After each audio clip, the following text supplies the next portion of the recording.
아멘. 6월절 만찬 석상에서라는 제목으로 목사님 말씀 준비해 주시겠습니다.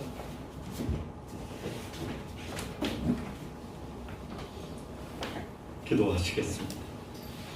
살아계신 하나님 아버지, 오늘 이 주의 말씀을 통해서 우리에게 권면하시는 우리 주 예수 그리스도의 몸을 먹고 피를 마시는 귀한 6월절 만찬의 교훈이 오늘 우리의 삶에 잘 적용될 수 있도록 역사해 주옵소서. 아멘. 예수님의 이름으로 기도합니다. 아멘. 오늘 이 본문의 사건은 예수님이 십자가를 지기 하루 전의 사건입니다.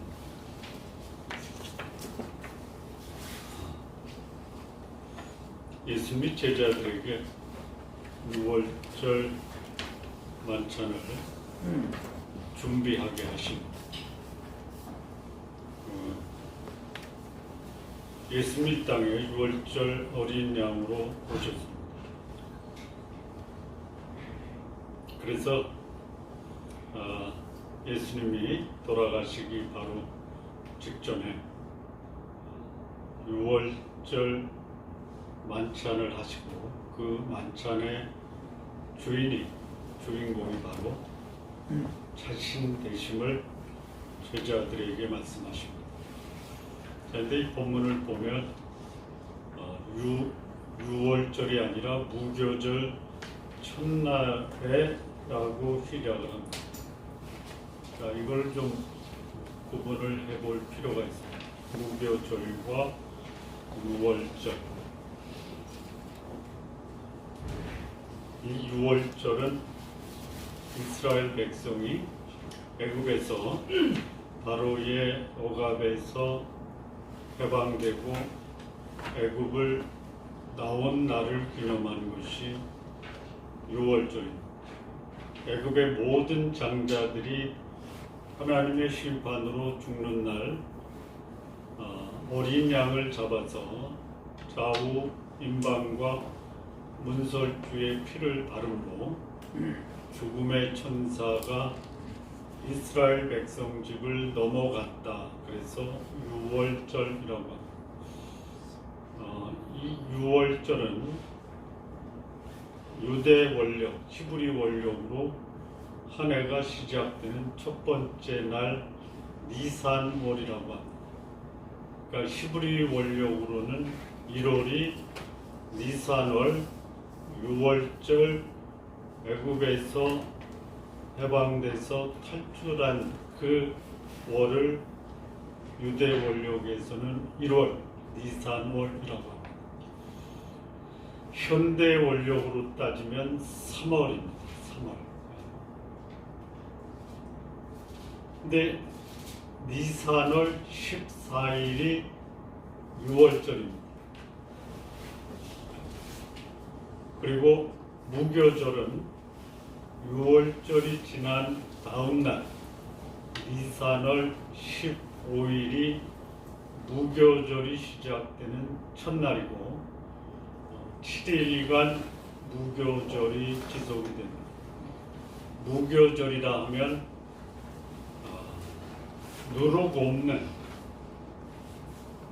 떡을 먹는 날, 쓴 나물과 누룩 없는 빵을 먹으면서 애굽에서 고통당했던 그 시절을 기억하면서 하나님이 6월절에 자신을 구원한 것을 기억하는 주간이 무교절입니다.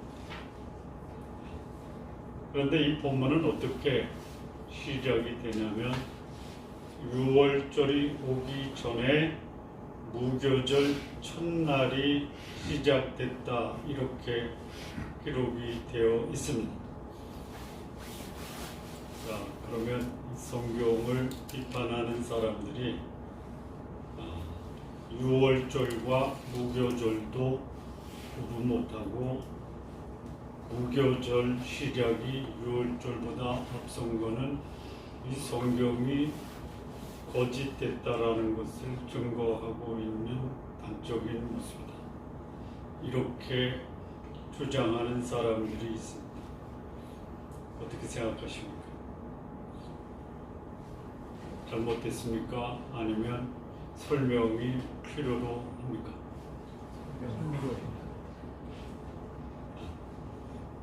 쉽게 설명을 드리면요, 구정이죠. 구정 준비는 구정 날부터 합니까? 며칠 전부터 합니까? 구정의 분위기는 구정 날 느낍니까? 아니면 가래떡을 만들고 시장을 보면서 시작이 됩니까? 그렇죠. 그 며칠 전서부터 이제 아이들은 할 일도 없으면서 설날에 세뱃돈 받을 것 때문에 들떠있죠. 지금 여기 6월절 전에 무교절이 시작됐다라는 것은 바로 무교절은 무엇으로 시작이 되냐면 누룩을 제거함으로 시작이 됩니다. 무교절이라는 것이 교라는 게 누룩입니다. 그러니까 누룩이 없는 날이에요. 그래서 유대인들은 6월절 전부터 집안에 온갖 곰팡이를 다 제거하는 청소부터 시작을 하는 게 우리에게 6월절과 무교절이 왔다라는 것을 실감나게 하는 거예요. 그래서 무교절 첫날이 6월절 전에 시작이 됐다, 이렇게 보시면 됩니다. 너무 오래전부터 준비하는 것은 아니고 이틀 내지 3일 전부터 무교절 시작을 합니다. 소위 누룩을 제거하는 것. 다시 말하면 우리나라 전통의 제삿날 하면 목욕 재배한다고 그랬죠.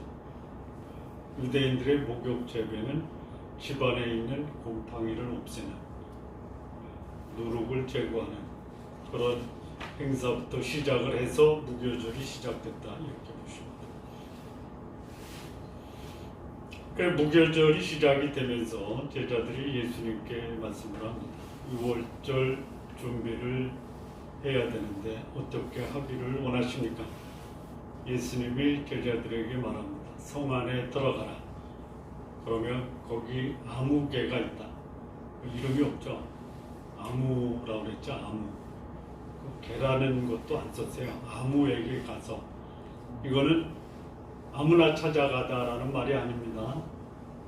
이름은 밝히지 않았지만 성 안에 이런 사람이 있으니 그 사람한테 찾아가서 그 집에서 6월절 만찬을 하겠다라고 하면 그가 준비할 것이다. 그래서 성 안에 들어가서 아무개 씨 집에 방문을 해서 오늘 밤 이 집에서 예수님이 6월절 만찬을 하시겠다, 이렇게 저는 준비가 됩니다. 이 6월절 만찬을 갖기 전에 예수님과 제자들은 오찬을 합니다. 오찬. 어디서 했냐면 예루살렘 동쪽에서 약 2km 정도 떨어진 베단이라고 하는 동네에서, 그 동네에 과거에 문둥병을 앓았던 시몬이라는 사람의 집에서 식사를 합니다. 거기서 마리아가 남은 향유 옥합을 떼서 예수님 머리에 묻는 그 사건이 낮에 있었고, 그리고 그 오찬이 끝난 다음에 제자들을 성 안으로 보내서 성 안에서 6월절 만찬 하루 전에, 그러니까 6월절은 예수님이 겟세마네 동산에서 잡히고 그 다음날 빌라도 법정에 서서 사형을 언도받은 그날이 6월절 어린 양 대신 예수님이 십자가에 달린 날. 그날은 인간의 죄와 사망이 해결된 날. 그 대제사장과 백성의 장로들이 빌라도 법정에 들어가지 않습니다. 왜냐? 이방인 법정에 들어가는 것이 유대인들에게는 부정하고 더러워지는 일이라 해서 예수님을 빌라도 법정으로 들여보내고 제사장은 법정에 들어가지 않습니다. 왜? 그날이 유월절이기 때문에 유월절 만찬을 갖기 위해서 자신들이 더러워지는 것을 방지하기 위해서 그렇게 한 겁니다. 예수님을 십자가에 못 박도록 내어준 대제사장이 자신들은 깨끗해져야 되겠다. 자신들이 한 일이 하나님을 십자가에 못 박도록 빌라도에게 내어준 대제사장이 더러워질 대로 더러워진 대제사장이 빌라도 법정에는 들어가지 않겠다. 왜? 유월절을 거룩하게 지키기 위해서. 유월절의 주인 대신 예수님을 십자가에 못 박은 대제사장이 나는 더러워지기를 원치 않는다. 아이러니입니다. 그리고 그 유월절 만찬이 있었던 그날 베다니에서 오찬을 마치고 예수님과 제자들이 예루살렘 성 안으로 입성을 합니다. 그때 예수님과 제자들의 무리에서 이탈한 제자가 하나 있죠.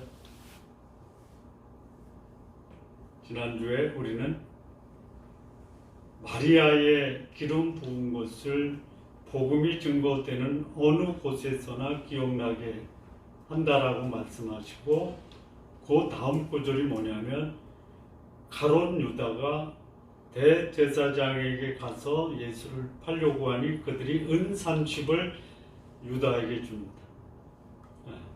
그러니까 예수님과 12제자 무리에서 이탈한 제자가 누구냐면 가룟 유다. 가룟 유다가 대제사장에 가서 예수님을 은 30에 팔아요. 그리고 아무것도 없었던 것처럼 유월절 만찬에 가룟 유다가 합류를 합니다. 그 만찬 자리에서 예수님이 세 가지를 언급해요. 첫째는 너희 중에 하나가 나를 판다. 내 몸을 먹고 내 피를 마시는 자가 그에게 제사함을 얻게 한다. 오늘 여기서 마시는 이 포도주, 이게 내가 지상에서 마시는 마지막 포도주가 되고 하나님 나라에서 포도주를 마시기 전에는 이제는 더 이상 포도주를 마시지 않는다. 세 가지 말씀을 하십니다. 그러면 유월절 만찬 석상에서 예수님이 하신 이 세 가지 말씀의 의미가 뭐냐? 첫째는 너희 중에 하나 나를 판다. 그게 누구냐? 가룟 유다. 예언이 아니라 이미 예수님은 가룟 유다가 여기 만찬에 참여하기 전에 무슨 일을 했다라는 것을 알고 계십니다. 그런데 너희 중에 하나가 나를 판다라고 말할 때 너희 중에 하나가 나를 팔았어 이렇게 안 하고 팔리라 하신 거예요. 무슨 의미예요? 몰라서 너희 중에 하나가 나를 팔리라라고 말씀하신 거예요? 아니면 예수님을 판 가룟 유다에게 너에게 아직 기회가 있으니 회개하라라고 하시고, 자, 가룟 유다가 예수님을 팔려고 하는 것을 예수님이 언제 하셨어요? 팔고 난 다음에 하신 거예요? 아니 오래 전부터 예수님이 가룟 유다가 예수님을 판다라는 것을 아셨어요? 아셨습니까? 네, 요한복음 6장에도 나오고요, 12장에도 나오고요, 13장에도 가룟 유다가 예수님을 판다라는 기록이 나와요. 너 중에 하나는 마귀다라고. 마귀가 가룟 유다 마음에 들어가요.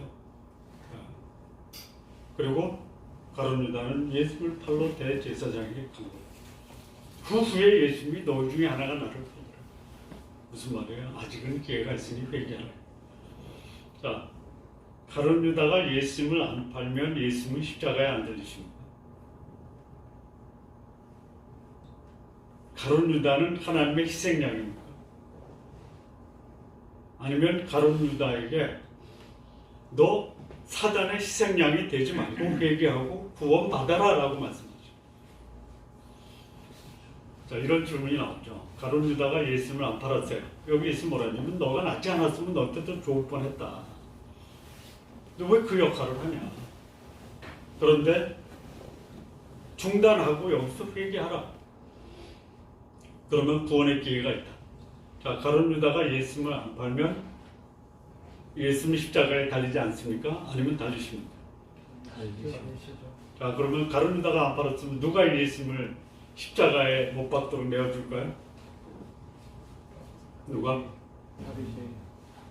그렇죠. 이미 예수님이 성전에서 성전 정화를 하고 바리새인들을 향해서 그야말로 그 질풍노도와 같은 분노를 내리시면서 그들을 저주하고 진노하실 때 그들은 예수님을 팔려고 하는 마음이 있어요.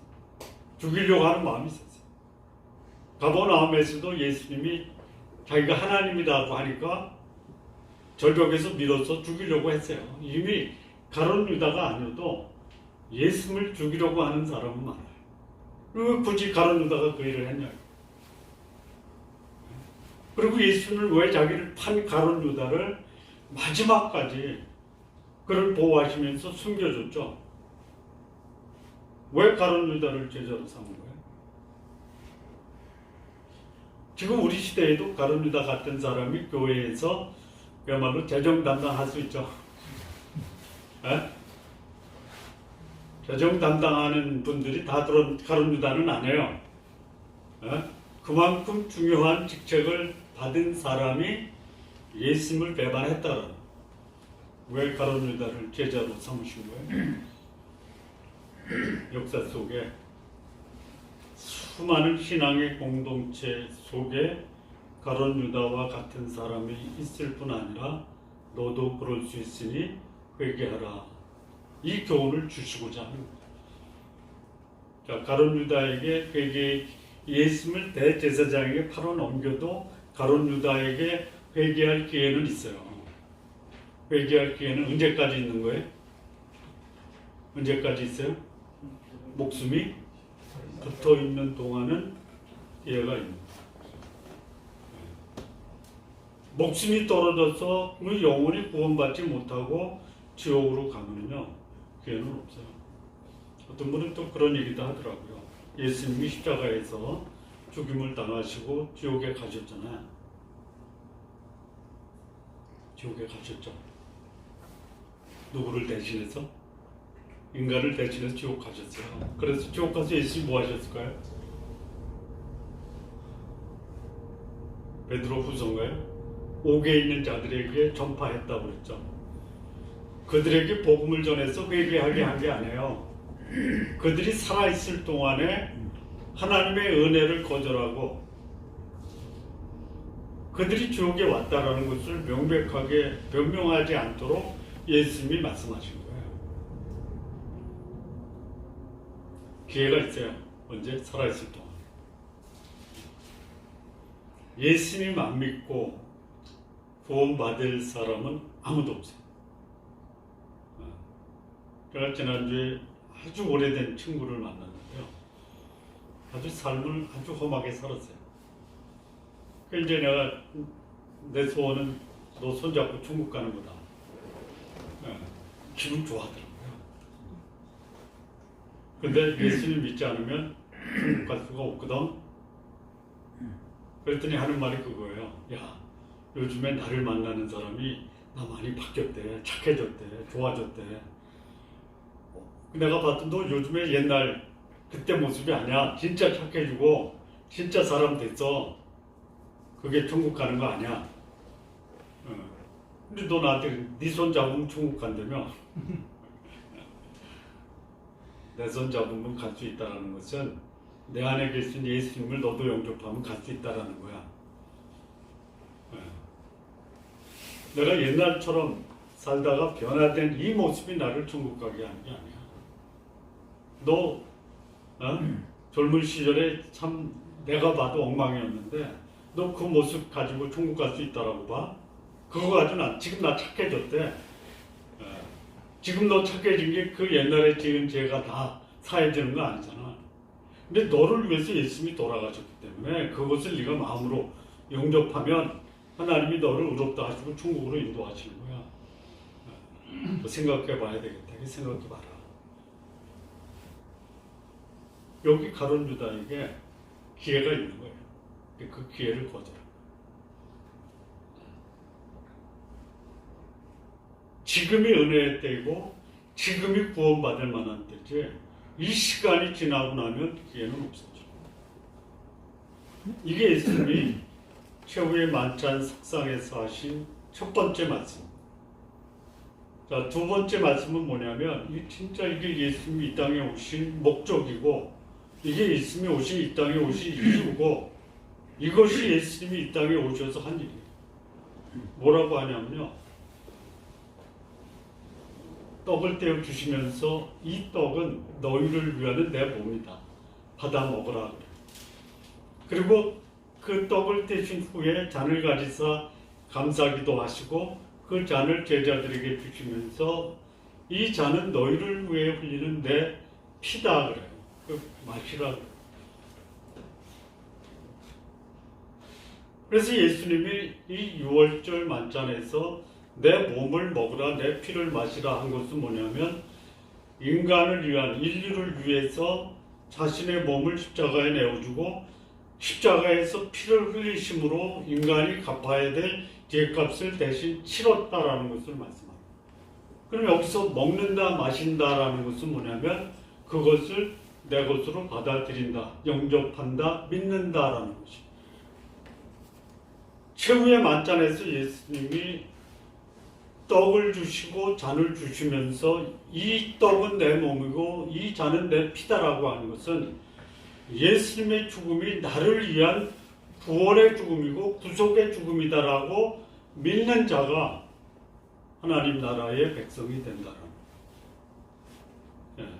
몸과 피를 먹고 마시는 것은 예수님을 나의 구원주, 구원자로 영접하는 거예요. 그런데 이 마태복음 26장에서는 예수님의 몸을 먹고 피를 마시는 것이 예수님을 나를 죄와 사망에서 구원하신 구원자로 영접한다 라는 의미로 말씀하셨다면 이 예수님의 몸과 피를 마시는 것이 여기서뿐만이 아니라 이미 전에 말씀하신 적이 있죠. 기억나십니까? 요한복음 6장에 오병 이어 기적이 있어요.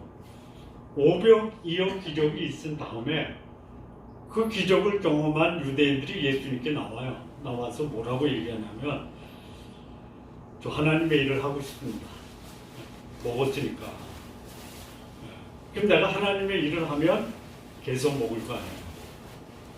그래서 어떻게 하면 내가 하나님의 일을 할 수 있습니까? 라고 예수님께 질문해요. 그랬더니 예수님이 유대인들이 기대하는 답을 안 해요. 하나님의 보내신 자를 믿는 것이 하나님의 일이다. 그랬더니 유대인들이 뭐라고 하냐면 그러면 하나님의 보내신 자를 믿는 게 하나님의 일이라고 하는데 믿을 수 있는 그런 표적을 보여주십시오. 그랬더니 예수님이 너 먹었잖아. 오병이어의 기적을 경험했잖아. 그래도 못 믿어? 못 믿어요. 그랬더니 예수님이 이상한 말씀을 하세요. 그러면 내 몸을 먹고 내 피를 마시라 이런 말씀을 해요. 썩을 양식을 위하여 일하지 말고 생명의 양식을 위해서 일하라. 인자는 하늘로서 내려서 너희에게 생명을 준다. 내가 곧 생명의 떡이다. 내 피가 생명의 음료다라고 하는 거예요. 그러니까 이 예수님의 몸을 먹고 피를 마시는 것이 예수님의 소위 6월절 어린 양으로서 십자가에 달릴 때의 의미와 예수님을 믿는 자들 하나님을 위해서 산다라고 하는 사람들이 살아가는 삶의 모습에서 예수님의 몸과 예수님의 피를 먹고 마시는 삶을 살아야 된다라는 두 가지 의미를 말씀하세요. 예수님은 6월절 어린 양으로서 우리를 구원하러 오신 하나님. 그는 하늘로서 내려오는 생명의 떡이에요. 그는 우리에게 영적인 갈급함을 해소하는 생명의 영생의 음료예요. 두 가지.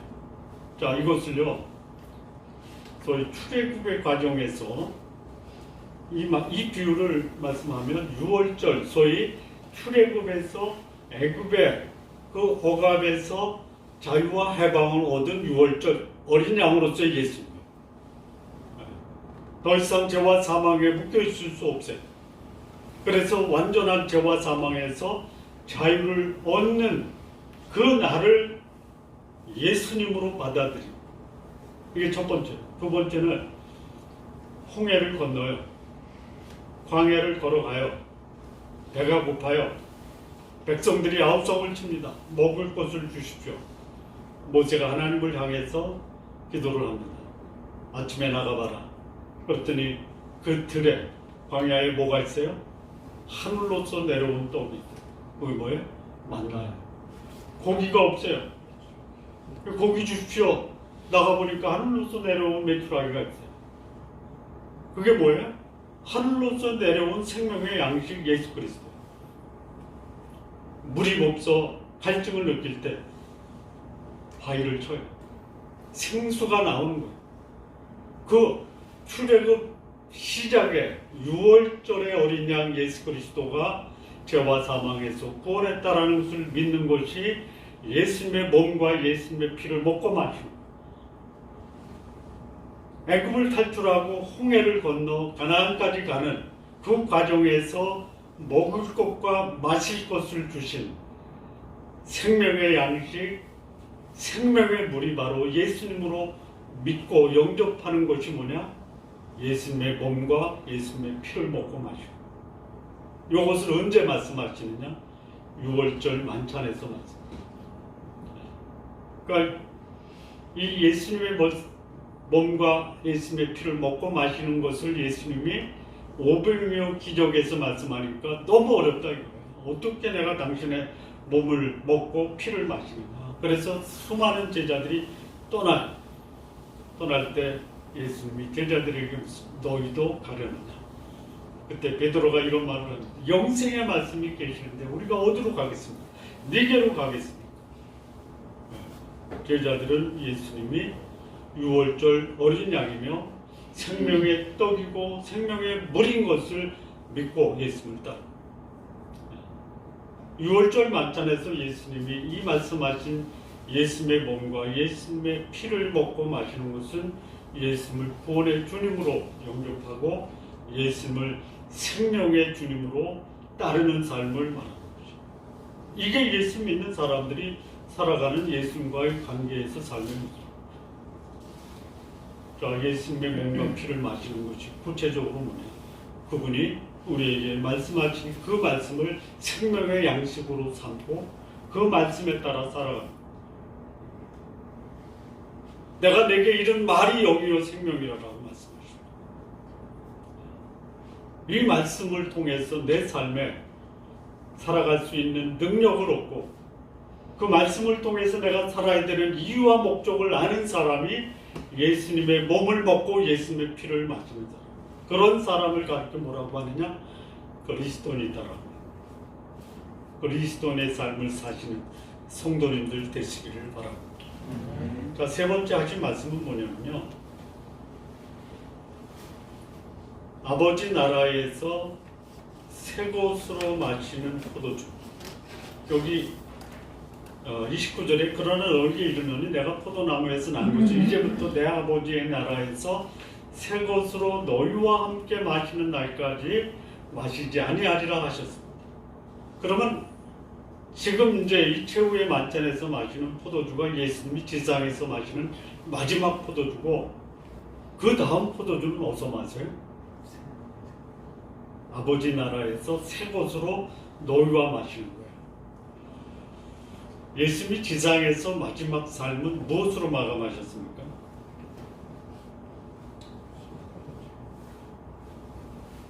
포도주.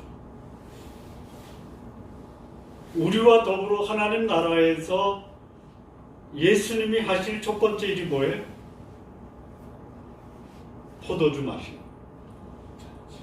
여러분 저기 술 마시는 것을 너무 경계하지 마십시오. 그렇다고 술을 너무 지나치게 가까이 하지도 마십시오. 네? 사실 이건 그냥 유머인데요. 내주를 가까이 하면요 십자가 진 같은 고난입니다.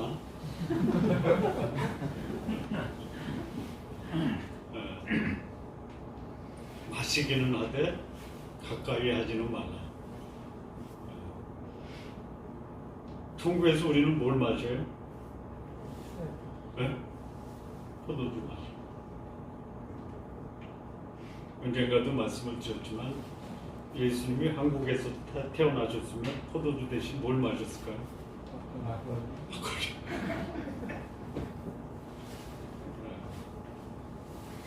그럼 여기 이 소위 구원의 역사를 완성하셨어요. 6월절 어린 양으로서 최후의 만찬은 포도주를 마심으로 예수님이 인간을 위해서 흘리신 구속의 사역이 완성됐기 때문에 구속의 사역을 완성한다라는 의미에서의 포도주를 마시는 것은 이 땅에서 끝이에요. 구원은 한 번 이름으로 영원히 지속이 됩니다. 그 구원받았다라는 소위 실효성, 그 구원의 실질적인 효력은 언제까지예요? 영원이에요. 영원이에요. 구원은 잃어버릴 수 없어요. 구원은 계속해서 얻는 게 아니에요. 거듭나는 것은 한 번이면 좋게요. 이런 말이 있잖아요. 한 번 태어나면 두 번 죽어요. 두 번 태어나면 한 번 죽어요.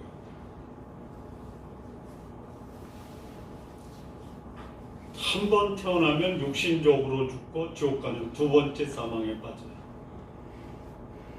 육신적으로 태어나고 예수님을 나의 구주와 주님으로 영접한 사람 두 번 태어나요. 그 사람에게는 육신적인 죽음 하나예요. 그리고 육신이 땅에 묻어졌을 때 영혼은 천국 가는 거예요. 거기서 뭐하냐? 예수님과 영원한 교제를 하는 거예요. 교제. 자, 예수님이 재림해서 공중에서 오실 때 우리 몸이 부활하죠. 부활하죠. 그래서 공중에서 주를 영접하죠.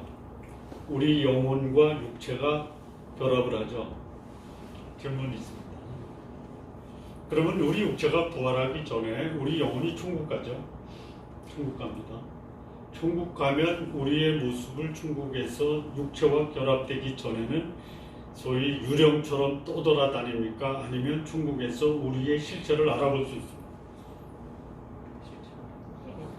네? 알아볼 수 있어요. 근거가 뭐예요? 지옥에 있는 부자가 아브라함 품에 있는 아브라함과 나사로를 알아봤죠. 알아봐요.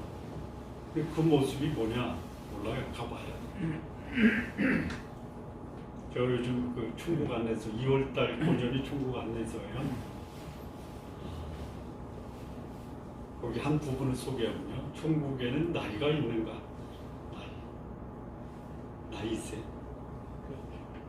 예를 들어서요. 예를 들면 제 동생이 20살에 세상을 떠났어요. 천국에 있어요. 저도 천국 갈 거 아니에요. 지금보다는 나이가 더 들어서 가겠죠. 그럼 내가 내 동생을 천국에서 알아볼 수 있을까요? 없을까요? 어떤 나이로 알아볼까요? 20살 나이로. 그러면 동생은 나를 어떤 나이로 기억할까요? 네? 내 동생이 천국 갈 때 내 나이로 알아보겠죠. 그래야 알아볼 거 아니에요. 그럼 내 동생에게는 나는 20살 초반에, 20대 초반에. 자, 또 중국 갔는데 우리 어머니도 만나봐야 될 거 아니에요. 우리 어머니가요, 저보다, 제 나이보다 어렸을 때 돌아가셨어요. 그럼 어머니가 나를 알아볼 때 어머니 나이보다 많은 아들을 알아볼까요? 아니면 어머니 돌아가실 때 내 모습으로 기억하실까요? 네? 제가 30살에 돌아가셨어요. 우리 아버지가 나를 기억할 때 나를 기억하는 아버지는 나를 20대 나이겠습니까? 60대 후반에 나이겠습니까? 에? 알아봐요. 그게 천국에서 자 알아보는데요. 언뜻 봐서는 못 알아봐요. 자세히 봐야 알아보고요.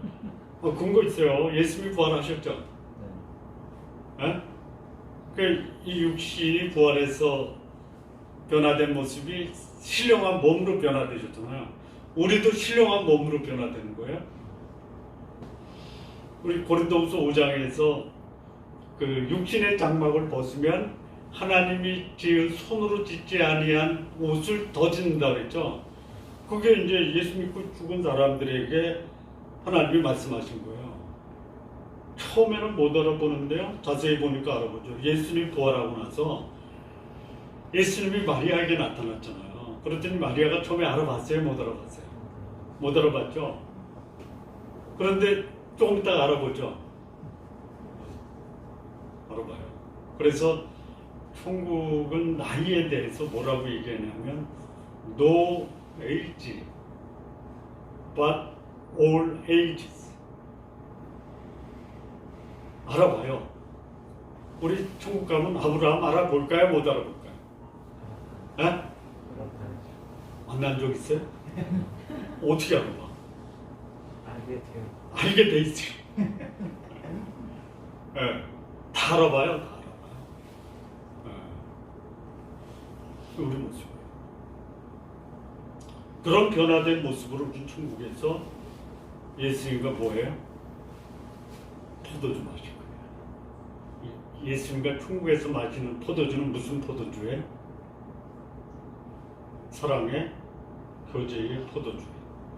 그 사랑의 교제는 뭘로 해야 된다? 포도주로 해야 된다. 집에서 우리 부부 사이에 한잔 할 때는 뭘로 한다? 포도주로 한다. 뭐를 위해서? 사랑을 위해서. 여기 예수님이 말씀하신 거예요. 이게 예수님이 최후의 만찬에서 하신 거예요. 정리하면요, 예수님은 자신이 죽지만 마지막까지 자기를 파는 자에게 기회를 주세요. 차라리 태어나지 않았으면 좋겠다라는 이 애통하는 마음으로 하면서도 아직은 기회가 있으니 왜기를. 그리고 내 몸을 먹고 내 피를 마시고 나를 구원의 주님, 나를 생명의 주님으로 믿고 사는 것이 하나님 백성들의 삶입니다. 그리고 우리는 구원을 완성하고 우리가 천국에서 만날 때 우리는 사랑의 교제를 할 것입니다. 이 말씀이 우리에게 주는 교훈이에요. 지금이 은혜 받을 때고 지금이 구원의 날입니다. 예수님을 믿고 그분과 더불어 살아가는 것이 신앙생활의 핵심입니다. 그리고 우리는 천국에서 사랑의 교제 가운데 영원한 삶을 살 것이다. 이런 삶을 기대하시고 사모하시고 소망하면서 사시는 우리 성도님들 되시기를 진심으로 바랍니다. 아멘. 기도하시겠습니다. 하나님 아버지 감사합니다. 우리 주님께서 6월절을 앞두고 십자가에 달리시기 전에 우리에게 주신 이 귀한 교훈의 말씀 평생에 새기며 하나님 은혜 안에 거하여 우리 주님과 더불어 구원에 감사하고 우리 주님을 날마다 그 말씀으로 살아갈 수 있는 우리 귀한 성도님들 되고 천국의 소망 가운데 살아가게 하옵소서. 예수님의 이름으로 기도합니다. 아멘.